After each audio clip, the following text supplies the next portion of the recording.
আর এই যে রাস্তার কাজ চলছে তো এই কারণে এই সাইডটাতে একটু জাম বেশি। আজকে নদী পার হয়ে যাচ্ছি, কারণ পদ্মা নদী পার হওয়া ছাড়া আমার আর কোনো উপায় নেই। আমি ভাবছিলাম যে পদ্মা ব্রিজ পার হয়ে যাব, পরে একজন লোকের সঙ্গে দেখা হলো, সে বলে সেও ঢাকাতে যাবে, তো ভাবলাম যে তাহলে সমস্যা নেই, এই সাইডটা দিয়ে যাই,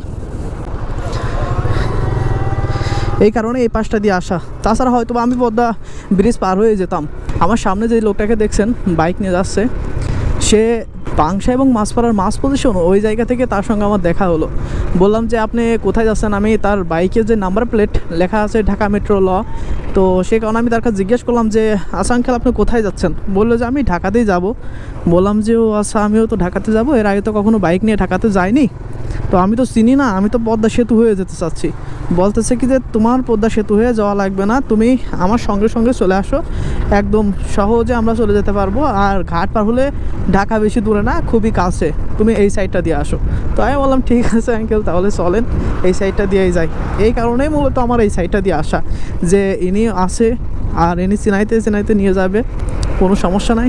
মনে করেন যে আমি গেলে পারে পদ্মা সেতু হয়ে যদি যেতাম, তাহলে অবশ্যই আমি ওইখানে গুগল ম্যাপ অন করতাম, বা এই সাইডটা দিয়েও যদি আসতাম আমি গুগল ম্যাপ অন করতাম, তো সেটা দেখে দেখে যাওয়া লাগতো, তাছাড়া তোর কোনো উপায় ছিল না। আর আমি কুড়িলের ওই সাইডের রাস্তার যে অবস্থা দেখলাম, তাতে ওই রাস্তায় দিয়ে যাওয়া আসলেই দুরূহ ব্যাপার, খুবই মুশকিল। ওই রাস্তাটা একদম ভাঙা চোরা, আবার শুনতেছি বারবার বৃষ্টি হচ্ছে, এমন সমস্যার কারণে তার জন্য ভাবলাম যে এই সাইডটা দিয়ে যাই, তাছাড়া আর কোনো উপায় নেই। এইটা এখানে কি লেখা আছে, গাবতলী 69 কিলোমিটার আর মানিকগঞ্জ আছে 29 কিলোমিটার দূরে। আমরা গাবতলীতেই যাব, কিছু করার নাই, এখন এরকমভাবেই যেতে হবে। আমি অনেকটাই পিছাই গেছি, এর কারণ হচ্ছে আমি ফোন বের করেছিলাম, একজন ফোন দিয়েছিল, আমি ফোনটা দেখতে গিয়ে আমি মিস করে ফেলছি। এখন একটু তাড়াতাড়ি যাওয়া লাগবে, সো কিছু মনে করবেন না, এই কারণে আমি স্পিডিং করছি, তাছাড়া আমি স্পিডিং করি না এমনি সচরাচর।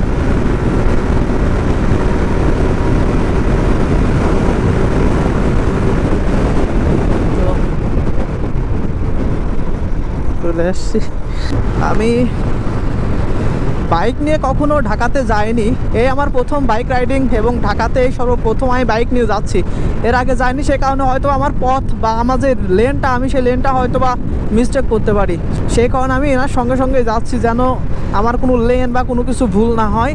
আর গুগল ম্যাপ দিয়ে এমন এমন জায়গায় মাঝে মধ্যে দেখায় যে মনে হয় কি যে ভাঙড়ি চুংড়ির মধ্যে দিয়ে নিয়ে যাচ্ছে, তো সেই কারণে এখন এনার সঙ্গেই যাচ্ছি, তাছাড়া আর উপায় নেই।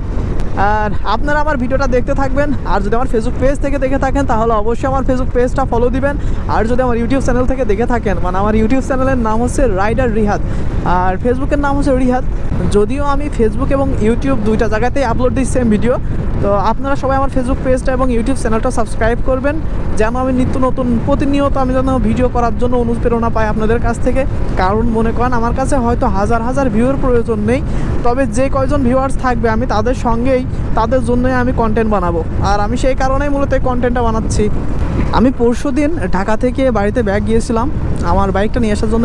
এর আগে যখন আমি ঢাকাতে এসেছিলাম তখন মূলত আমার বাইকটা আমি নিয়ে আসতে পারছিলাম না, আমি গিয়েছিলাম বাসে যাওয়ার কারণে তো বাইকটা নিয়ে যেতে পারিনি, আর এই কারণেই আমি ভাবলাম যে এখন তাহলে বাইকটা নিয়ে আসি। এর আগের দিন যখন আমরা মূলত এই সাইডটা দিয়ে গিয়েছিলাম বাসে করে, আমরা যে বাসটাতে ছিলাম হচ্ছে এসবি বাস, তো ওই বাসটার কাগজপাতি কোনো কিছুরই ঠিক ছিল না, এই কারণে ইনস্ট্যান্ট ওইখান থেকে 10,000 টাকার মামলা দিল, আর বলল যে আপনি যদি এখনই 10,000 টাকা না দিতে পারেন তাহলে অবশ্যই আপনার নামে মামলা তো হবেই, সাথে হচ্ছে আপনার বাসটাও এখানে আটক করে রাখা হবে।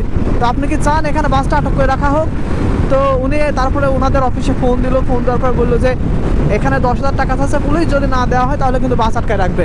ওইখানে আমরা প্রায় 1 ঘন্টা মতো ওইখানে বসেছিলাম, যে বাসও ছাড়তেছিল না, এদিকে যাত্রীরাও হেনস্থা হচ্ছে, ওই দিক থেকে ওরা টাকাও দিচ্ছে না, আবার গাড়ির কাগজপত্র কিচ্ছু ঠিক নাই।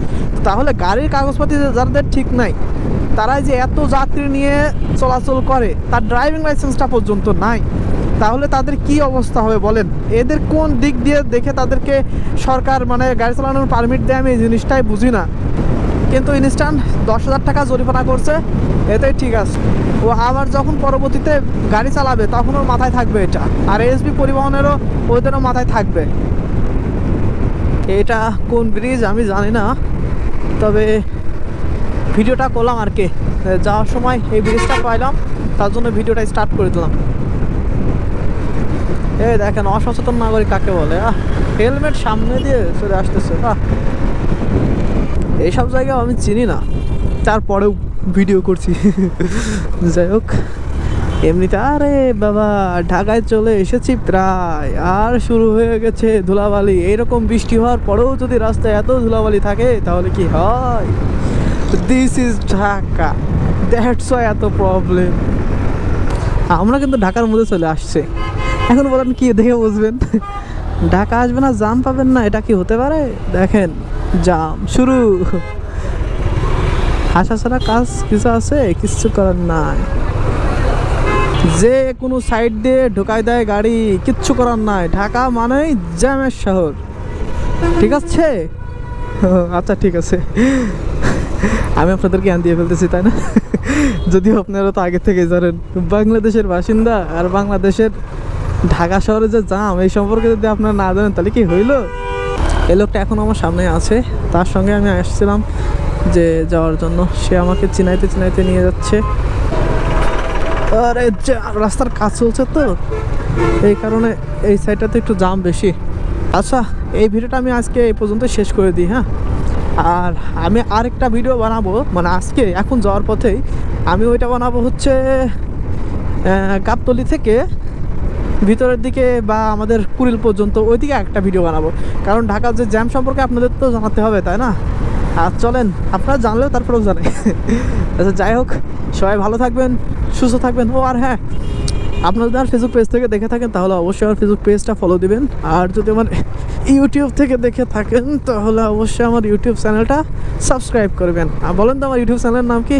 যদি আপনারা জানেন নাই বলে দিই। হ্যাঁ ঠিক আছে, ইউটিউব চ্যানেলের নাম হচ্ছে রাইডার রিহাদ। আর অবশ্যই আপনারা সাবস্ক্রাইব করবেন এবং পাশে থাকা বেল আইকনটিও বাজিয়ে দিবেন। তো সবাই ভালো থাকবেন, সুস্থ থাকবেন, আল্লাহ হাফেজ।